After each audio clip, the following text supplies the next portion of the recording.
so we are eating no meat. I am going to be making some nachos, guys, and you know that I do not use regular tortillas. Well, maybe you don't know, but now you know. I don't use regular tortilla chips. I use, keep it right there. I use these cauliflower chips here, tortilla chips. And we are going to be using mushrooms in the place of the meat. So what I've done is just put my favorite seasonings on it, and I encourage you to do the same.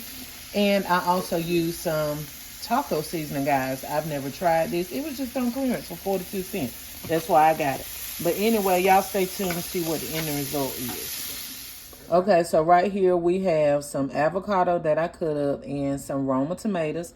And I just put some onion and garlic powder, salt and pepper in here, guys. And this is going to be part of our toppings. So, all right, let's get to building these nacho chips. Okay, so now we put in our meat, which is meatless. We're putting our meatless mushrooms up here. All right. Once we put that up there, then we're going to move on to our lettuce, y'all. And I use shredded lettuce. You can use the lettuce of your choice, but this is my choice. Okay.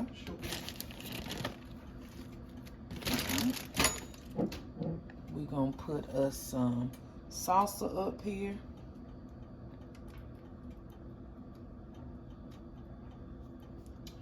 Then we're gonna put us some cheese up here.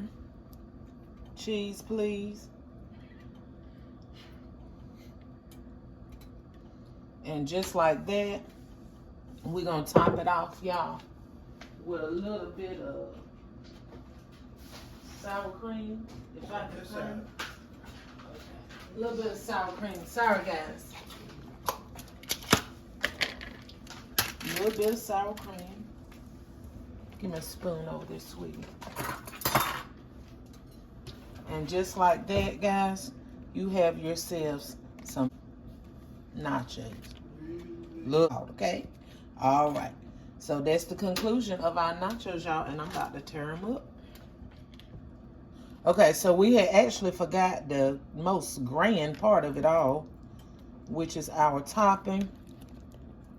And you just pile it up like this and like that and like this. Like that. All right. And there we go, guys. Eat up.